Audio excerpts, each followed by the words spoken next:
Namaskar.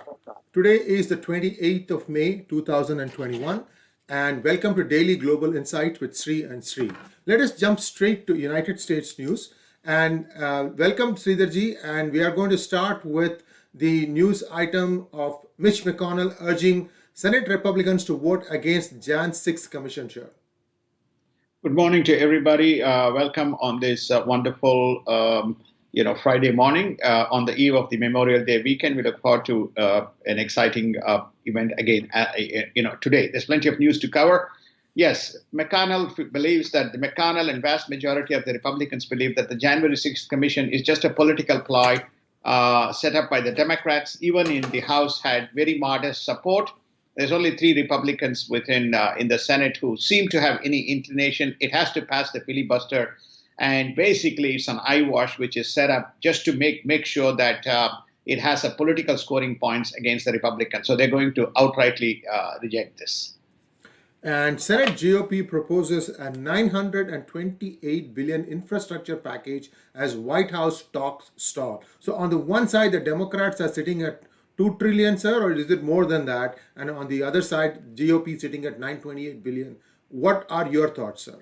So the 928 billion is in response. So we need to delineate the numbers. 928 billion is in relation to the $2.2 trillion budget that was part of the infrastructure plan. Vast components of that, as everybody had kind of understood from the numbers, only 548 or even $600 billion, if you're with a little bit of generosity, you can look at that as part of the infrastructure, which is around roads, tunnels, airports, broadband, bridges, all those kinds of things that constitutes what you call as infrastructure. Then the Republicans increased it to 700, then they increased it to 928 to see whether you still can tide over. The important component of this 928 billion is to how you're going to fund it. There is a back-end reversal of the taxes, both for individuals and businesses, that actually constitutes the construct of this 2.25 trillion plan. And the Republicans have opposed the reversal of the taxes. So now what's happened is that Biden has rejected this 928. He says he's effectively telling the Republicans, don't kind of try to threaten and stall my plan, and I'm going to have a $6 trillion plan. $6 trillion includes $2.2 trillion of his old infrastructure plan, expanded $1.8 trillion of the what they call as the child and relief plan, or the America Child Plan, which is the tax credits and extended home care and paid leave, etc. Then he's going to have another $2 trillion to be embedded into the 2022 budget, which is coming up shortly. So he says that $6 trillion is required because the community needs it, the society needs it, blah, blah, blah. They see this as nothing more than a political ploy.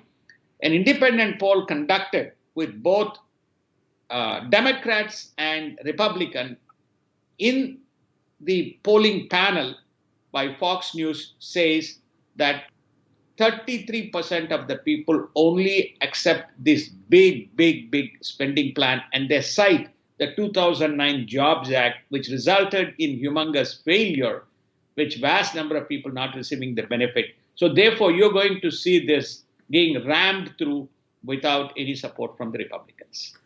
And also, President Biden is planning retroactive tax hikes.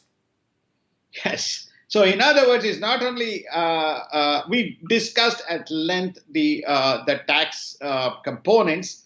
So he's saying that, by the way, bad luck. From April 1st, 2021, the tax is now rolling on. This is the estate tax. This is the incremental business tax. This is the incremental, what you call as the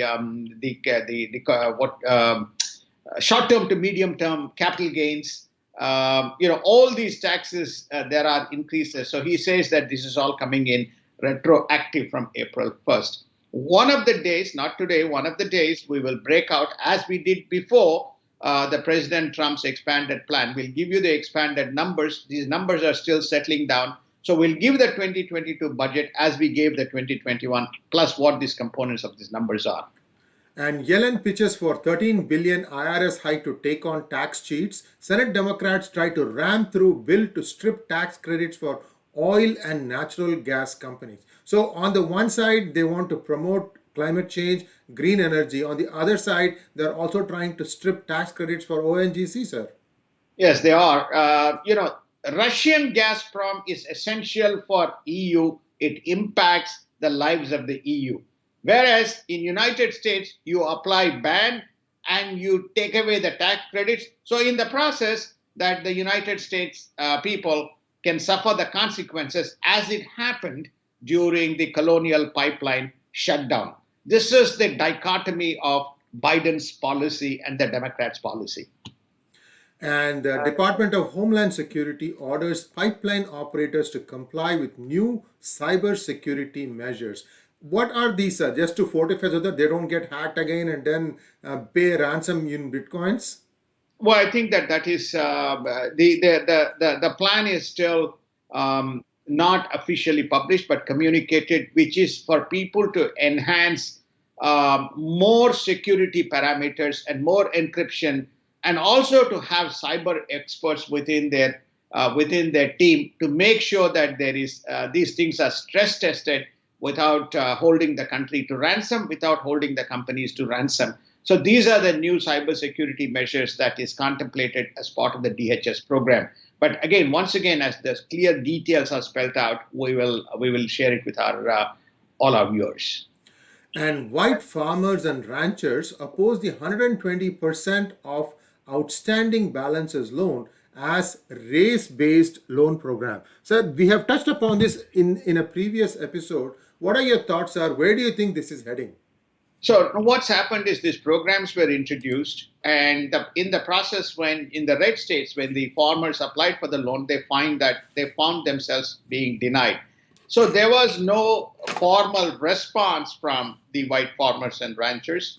Now, I think what you're going to see is more just as very similar to the agitational approach that has been taken by other movements within United States as part of various theories that are floating around, which we have covered. So these people are saying these policies are discriminatory. So what you may find is the red states taking a stand that this specific policy will not be implemented, and they will deny the loans and grants given by the federal to the state, because only state can dispense this. And you're going to find that these programs are going to be outrightly rejected. So again, setting up a confrontation in about 30 states or so. And in Indian news, we begin by a letter that Rajya Sabha member Dr. Subramanian Swamy has written to the Tamil Nadu governor, saying that there has been riots all over Tamil Nadu state where the minority community of Brahmins is being targeted. Viewers, you may have watched our episode with Ask Karthik on Thursday, where we talked about the scandal that happened in a leading school in Chennai called the Padma Seshadri Bal Bhavan, and that should have been at that level. But as always, DMK, DK, it also some lumpen elements of LTTE have been indulging in trying to bash what is essentially along the lines of what Hitler did to in its initial Nazi state. And I have also heard that the governor of Tamil Nadu has given a statement, but it is all this emboldening of the state and its so-called members is because of the perception that the center, primarily Home Minister Modi and Prime Minister Modi, will not do anything, because they are getting encouraged by looking at what happened at the Delhi riots, and then what happened with the ongoing farmers agitation, and also what happened in Bengal post the election, when there was a post-election violence. TMC goons, having won the election, went after BJP volunteers. They set their houses on fire. They even allegedly raped some of the women volunteers. So this is the kind of thing that is now being seen as a license for the DMK government, which has already started showing its colors. This is what we've been warning our viewers. Nobody can ever rule when you have to go and try to target one community, because it comes back to bite you. In fact, DMK should know, because some of its own family members belong to this community. I think this is getting to be a point where I think it is a basic law and order problem. And I urge Prime Minister Modi and Home Minister Amit Shah to take immediate cognizance of what the Tamil Nadu governor's report is and act on this right away. We have more information about this whole thing. We will come out with that data, but first, this must stop. Sir, your thoughts on this, and we'll go to the next item on Indian news. Great. I just have first and foremost, I what you call endorse and accept the sentiments expressed by yourself, which is the objective and the role of the Home Minister is to make sure that there's prevailing law and order in the country. Though the law and order is a state subject, I am told per Indian Constitution, when they see injustice being done and no action by the people who are supposed to be enforcers of the law, it's time for the center to step in. Now, I have another, parallel to this. I thought that Supreme Court of India runs a parallel governance body where they call up the government, and they don't call up, I don't remember ever they're calling up any state, but they call up the government of India to act on various issues, including oxygen supply in New Delhi, including oxygen supply to various states. They have been abysmal in watching what is happening in Bengal. They have been abysmal in what happened in Delhi. In fact, as far as the farmers' agitation that you're alluding to, when the farmers approached, the government, the Supreme Court said, right to protest is the right within the Constitution. But they never stated that you can protest, but you cannot block the normal conduct of life. They never said that. Same thing when the Delhi was occupied by the Shan Bagh or whatever the Shaheen Bagh, right? They basically turned a passive eye and allowed the burning and looting to happen. So you find that this discriminatory approach, even in the Supreme Court, which acts as the kind of the intermediate governance body in the absence of, or when there is a vacuum, there seems to be nothing coming out of Supreme Court on any of these issues when everybody can openly see this. Yes, indeed, and these are troubling times for India, and I am hoping that Prime Minister Modi will see his way clear through all the mud being thrown. But it is also important to tell here that most of these things are also because of his inaction or his government's inaction. I'm not saying personally holding him responsible, he cannot be doing everything, but the government's inaction overall is what is encouraging all these things. And let's hope that this thing stops now. And Facebook now says that it will take strong action against people and account sharing fake news. Google also says it will comply with Indian laws. You remember yesterday we wrote about Twitter. The row now escalates and the government says that Twitter defaming India, Delhi's police is slamming the company. Will India ban Twitter? It's $1 million question. But if Twitter tries to play coy and try to not answer this thing and admit to some of the things, this whole thing stands around this thing called as manipulated media, where Twitter called one of the exposés of the BJP spokesperson Sambit Patra's message as manipulated media. This was the last straw that broke the camel's back, in my opinion. What is your thought, sir? Well, I think Twitter's overreach is well established, well known around the world. So India is no exception to the rule. It is the only platform and only corporation which has the audacity to act using its own rules and principles when it is fairly well known. Much of its practices are biased, prejudiced, and opinionated. And that's fine because that is accepted in a democracy. I am a leftist. I support this. So therefore, if you want to be on my platform, you have to be this. No problem. Say that. Say that because it's allowed. You have news channels in United States which says, I lean this way. You have another set of news channels which say, I lean that way. So you can make a choice. It's not illegal. But saying that you are objective and applying your own principles is wrong. By the way, the same Twitter was made to eat its humble pie when it used a Singapore variant. Singapore government and called and said, you better take it within, I'll give you 24 to 48 hours or whatever timeline that was given. You please take out and apologize. They not only apologized, but took out the thing. So what happens is Twitter has no fear when they feel that there is no enforcement. So that is why if India has any spine, it should basically say, you are banned. Okay, you do not comply with our rules. Enough is enough. Get out. When two countries state that, then it's done. Russia has stated that. Russia has not only put police complaint and basically said, if you behave next time, you're out.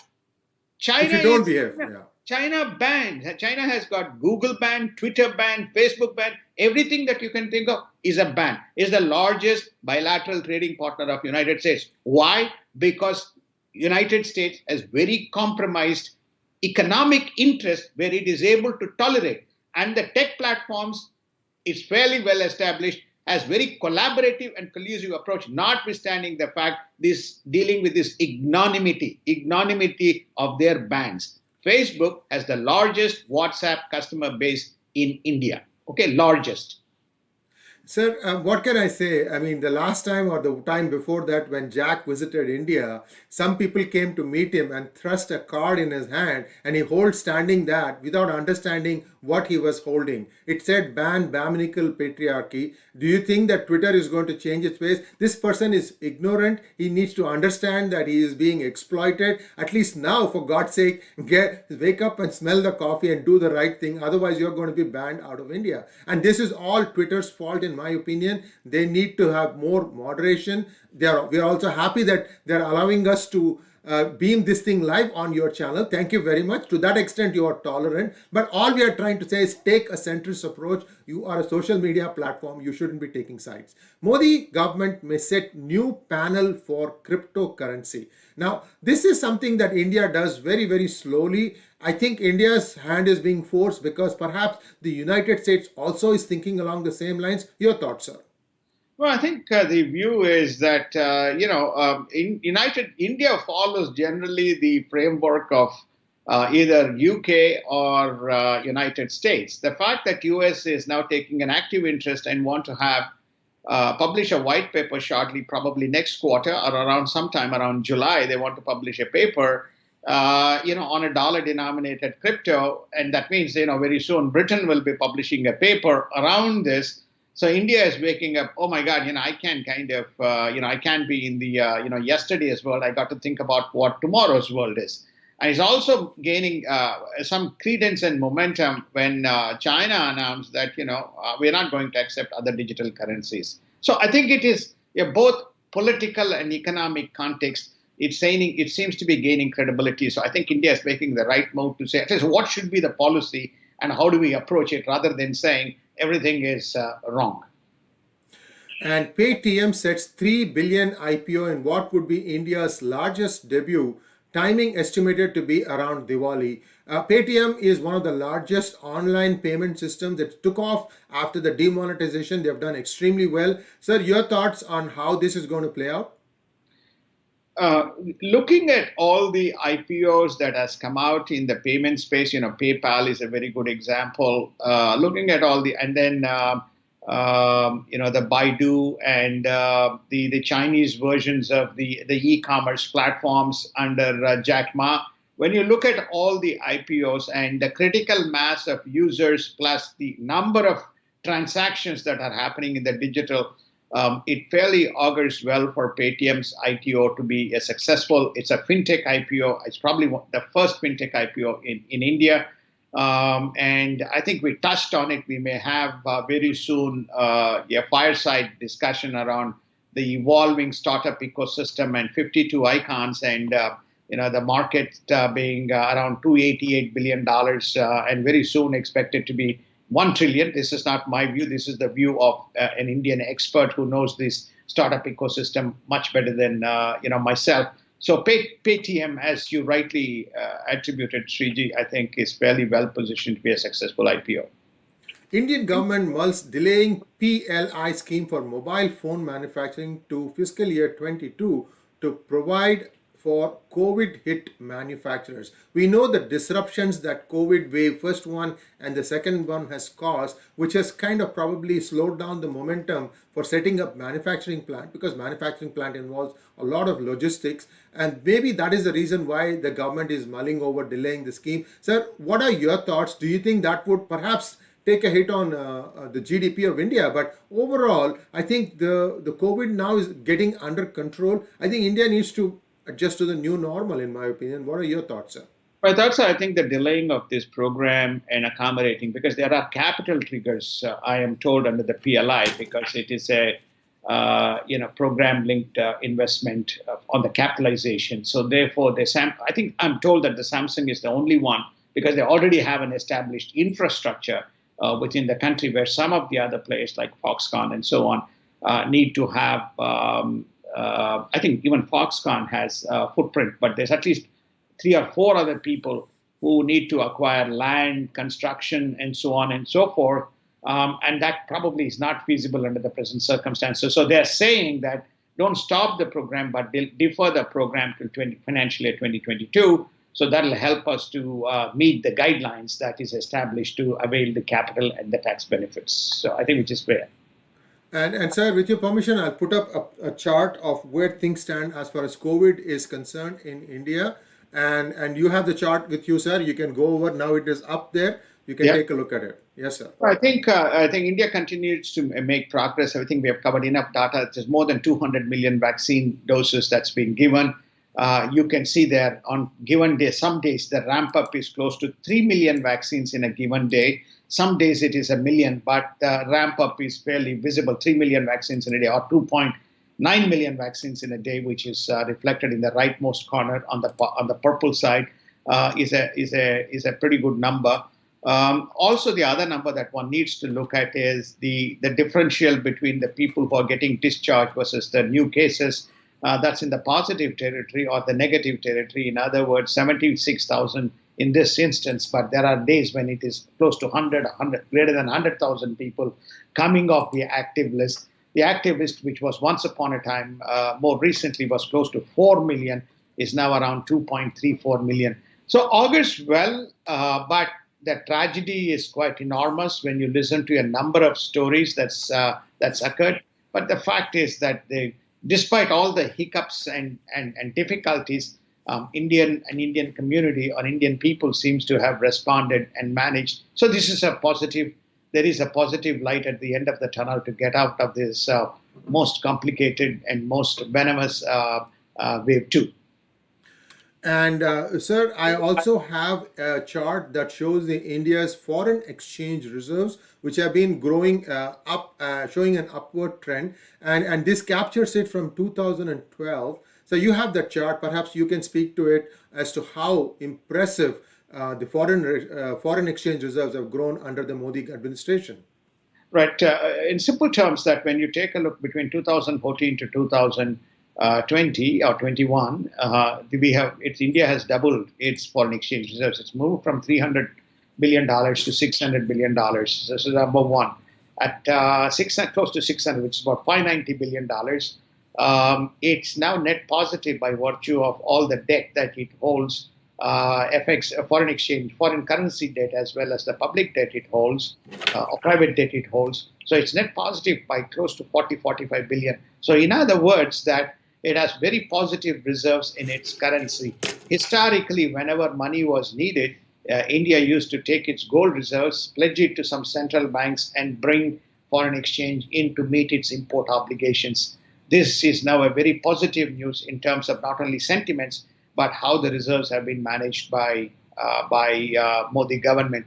Now, there has been both in this show a number of criticisms and observations to say, why not you take this money on spend on vaccines? Why not you take this money and do this? No, reserve is a reserve. Reserve is meant for strategic objective of import requirements. It is not meant to address the domestic operational needs of the country, and that is to be met only by borrowing and working through your balance sheet, but not through the reserves. There's a fundamental difference between the two.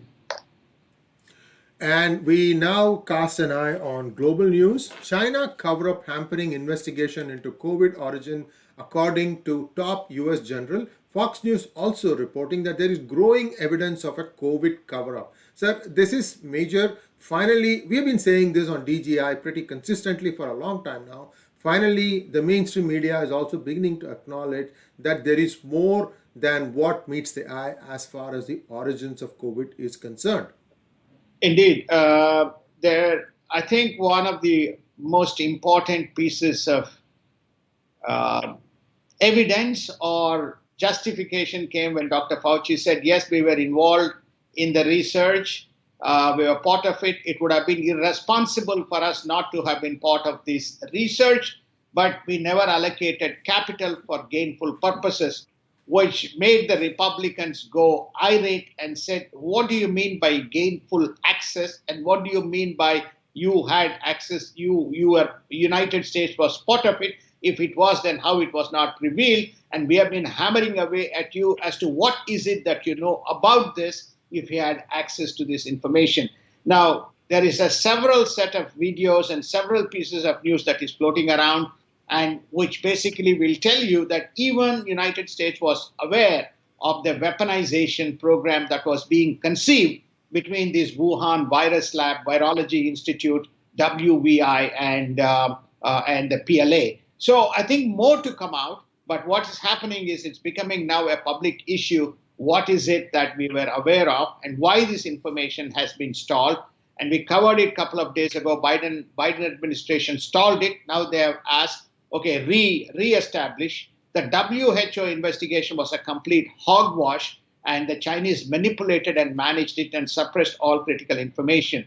The question that is before, let us say we find the truth. This is the greatest global disruption, greater than even the World War, that we have seen, where economies have been stalled, millions of people have died, and millions of people have been affected. What is the consequence, should this be true, to the role of China in the global ecosystem? What's the role of China? I think this is the fundamental question one has to look at.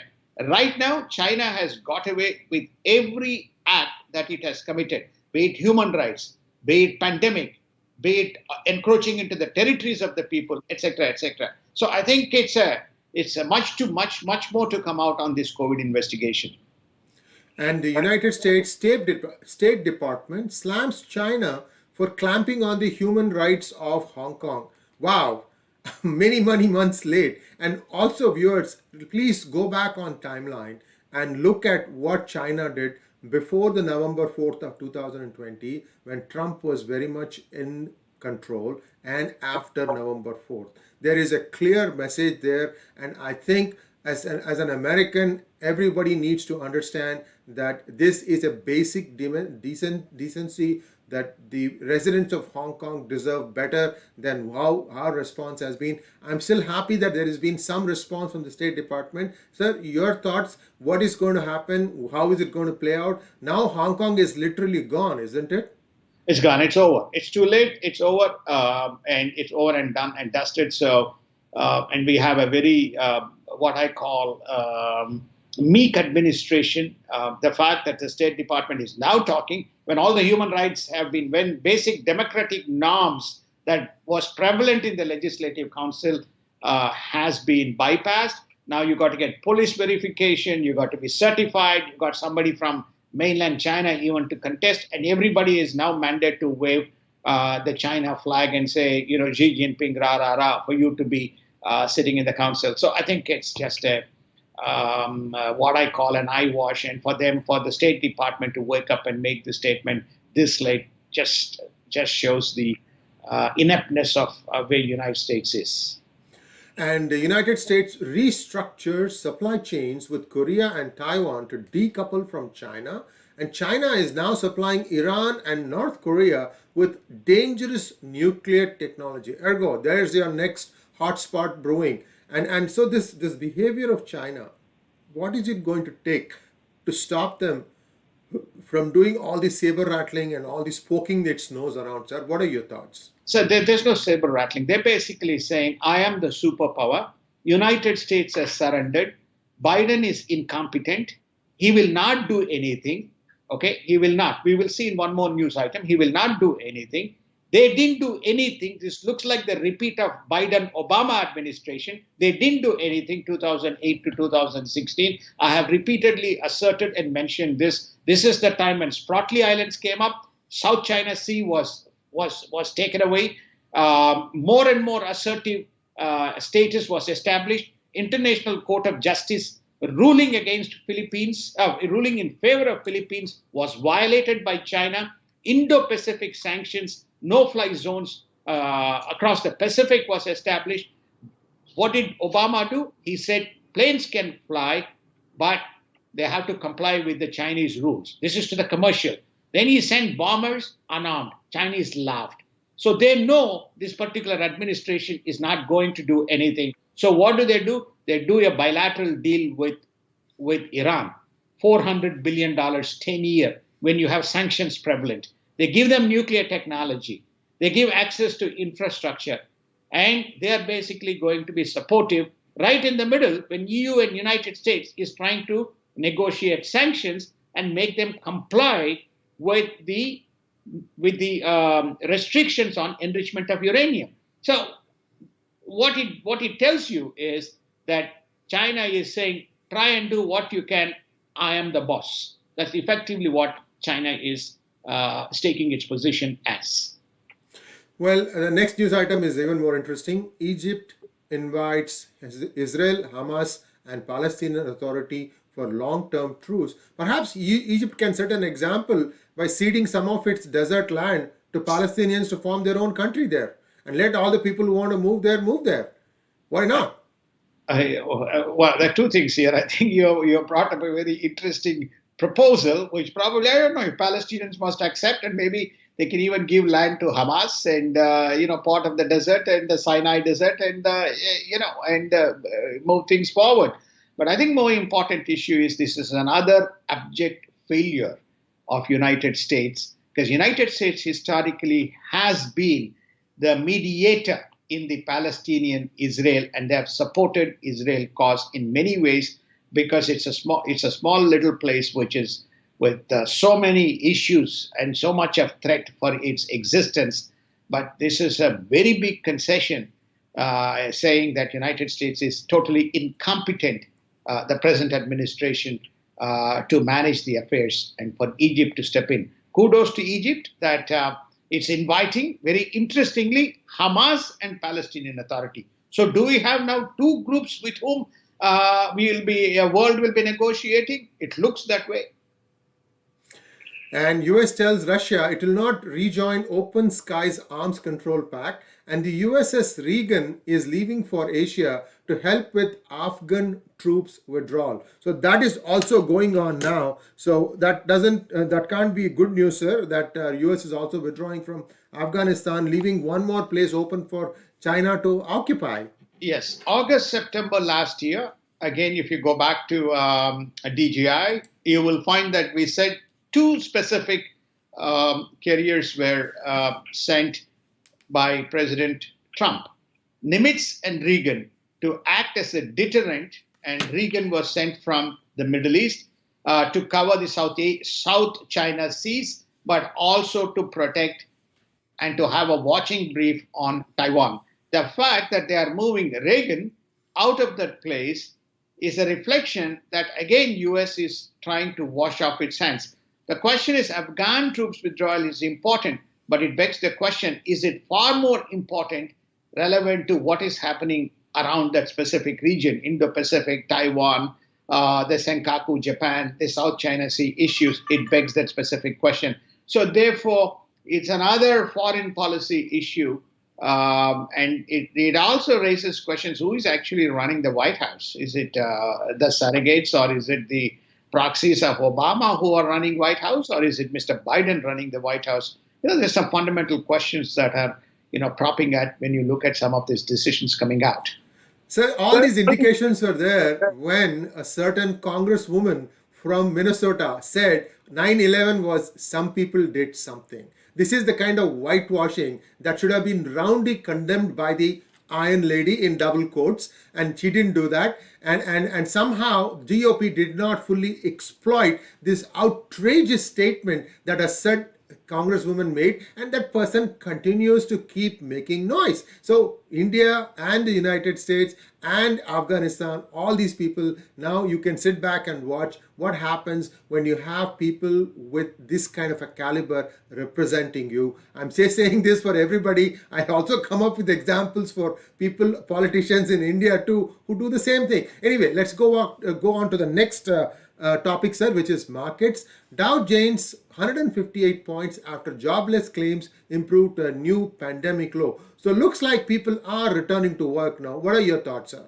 Oh, I think I look at this some of these numbers with great skepticism, whether they're returning to work or whether they're getting a huge amount of money. So it's jobless claims. When you have a lot of money and you don't need to go and work, then you also don't need to make a claim. You can't receive $2,000 checks and deposits and then go back and say I'm unemployed, because you're receiving the claim. So the question is, you're receiving a benefit. So I think that I'm looking at these numbers with great skepticism. Many of the states which are high propensity employment, they are still saying people are not returning to work. They are struggling to find the workers. And when most important data, 1 million jobs should have been added, and by April we only added, I think, somewhere between 244 to 300,000 jobs. That's the first data point. Relative to last February, we are still about 6 to 8 million jobs less relative to where we were before the pandemic. So it begs the question, is it really the unemployment has gone down, or quite a few of the people are not going back into employment, so which is a misleading number, which comes to the next point. So Janet Yellen says, borrow, borrow more money so we can kind of retweak the economy. So that's her kind of position. This is with inflation at 4.2%. So I took the liberty of completing that in the interest of time. We are already 36 minutes into the program, or 35 minutes into the program.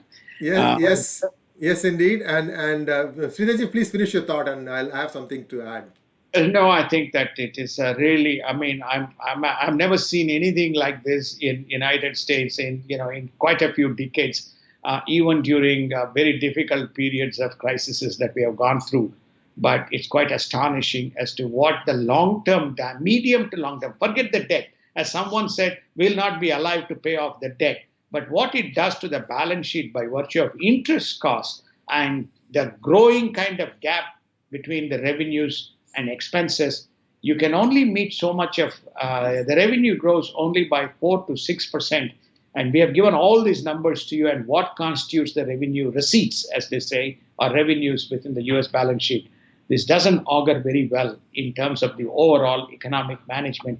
I hope there is a change in 2022, and there is a much more balanced government, which is more diligent and frugal in making things, in making sure things move forward.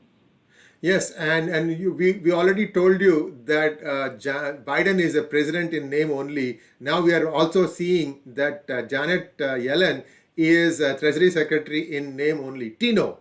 And at any rate, so this is our opinion. We could be wrong. Prove us wrong. We'll be happy to be proved wrong. And viewers, we are not going to be live on Monday because it's Memorial Day weekend, and I'm taking some time off, and Sridharji also has some respite. So we'll be recharged and we'll be back on Tuesday. But in a couple of hours' times, I'm going to be having a PGurus prime time hangout with Sri R.V.S. Mani, an ex-Home Ministry official, as we take a look at a couple of incidents that are happening in and around India, the Tamil Nadu thing that is going on, about DMK, DK, LTT, Lumpens, and also the verdict that came exonerating Tarun Tejpal of the Helka. We are going to look at that judgment also. So please do tune in 2.5 hours time or so. And thanks again, Sridharji. Have a great weekend. We'll see you next week on Tuesday. Namaskar.